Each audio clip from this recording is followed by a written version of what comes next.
Good day, I am John Benedict and I will be representing for the slideshow which talks about management. So, what is management? The management definition is a single or group of individuals who challenges and oversees a personal, collective group of people in efforts to accomplish desired goals and objects. According to Peter Drucker, management is doing things right. Leadership is doing the right things. So, the management definition is also a person or collective group who possess the executive abilities to lead a group through hardships, aspiring to meet an organization's purpose and visions. Furthermore, the definition of management includes the ability to plan, organize, monitor, and direct individuals.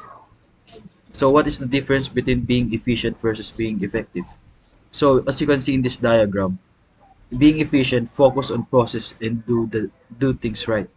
While being effective is focusing on the goals and doing things, do right things. So in the efficient side, it's like you're using shotgun. It it does targets what the goal is, but it is not precise. While being effective, is like using sniper. You can you get the accuracy of the goal of getting the goal, targeting the goal rather. So this is the functions of management. First, we have planning and decision making, then organizing, leading, and controlling. So in planning is the function of management that involves setting objectives and determining a course of action for achieving those objectives. Planning requires that managers be aware of environmental conditions facing their organization and forecast future conditions. It also requires that managers be good in decision making. Planning is a process of several steps. The process begins with the environmental scanning, which simply means that planners must be aware of the critical contingencies facing their organization in terms of economic conditions, their competitors, and their customers. Planners must then attempt to forecast future conditions. This forecast form the basis for planning. Planners must establish objectives, which are statements of what needs to be achieved and when. Planners must then identify alternative courses of action for achieving objectives. After evaluating the various alternatives, planners must make decisions about the best courses of actions for achieving objectives. They must then formulate necessary steps and ensure effective implementations of plans.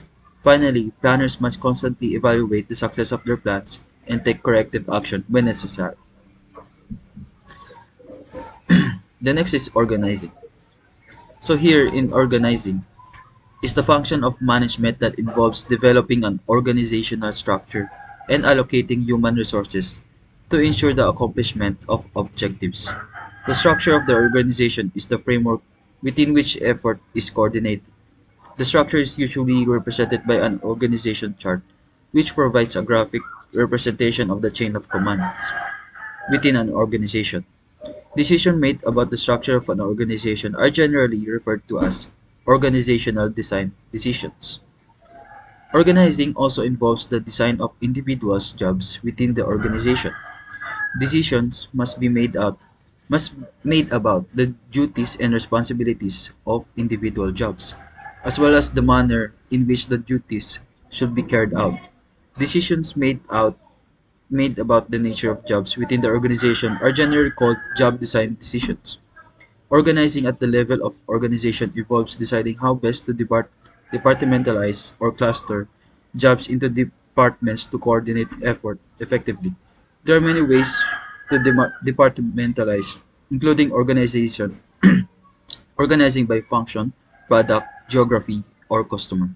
Many larger organizations use multiple methods of departmentalization. So, organizing at the level of a particular job involves how best to design individual jobs to most effectively use human resources. Traditionally, job design was based on principles of division of labor and specialization, which assume that the more narrow the job content, the more proficient the individual performing the job could become. The next would be the leading part. So leading involves the social and informal sources of influence that you use to inspire action taken by others. If managers or effective leaders, their subordinates will be enthusiastic about exerting effort to attain organization objectives. The behavioral sciences have have made many contributions to understanding this function of management. Personality research and studies of job attitudes provide important information as to how managers can most effectively lead subordinates.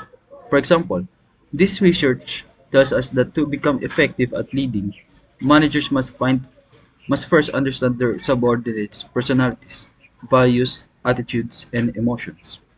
Studies of motivation and motivation theory provides important information about the ways in which workers can be energized to put forth productive effort. Studies of communication provide direction as to how managers can effectively and persuasively communicate. Studies of leadership and leadership style provide information regarding questions such as what makes a manager a good leader and in what situations are certain leadership styles most appropriate and effective. The last one would be controlling. So here in controlling involves ensuring that performance does not deviate from standards. Controlling consists of three steps, which includes establishing of performance standards, comparing actual performance against standards, and taking corrective action when necessary. Performance standards are often stated in monetary terms such as revenue, costs, or profits, but may also be stated in other terms, such as units produced, number of defective products, or levels of quality or customer service. The measurement of performance can be done in several ways, depending on the performance standards, including financial statements, sales report, production results, customer satisfaction, and formal performance appraisals. Managers at all levels engage in the managerial function of controlling to some degree. The managerial function of controlling should not be confused with control in the behavioral or manipulative sense. This function does not imply that managers should attempt to control or to manipulate the personalities, values, attitudes, or emotions of their subordinates.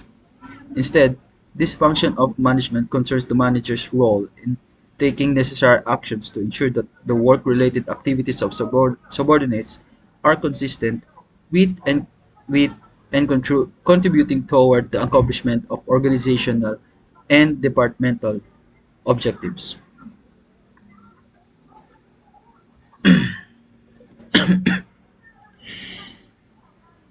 So here you can see the three levels of management. So, the three levels of management in most organizations are top level management, mainly responsible for overseeing all operations. Middle level management are responsible for executing plans and policies, while low level management responsible for direct tasks, execution, and deliverables. As you can see, here are the examples in the top management: executive coaching, change management, leadership, delegations, and empowerment. In the middle management, problem solving, team building, talent development, performance management.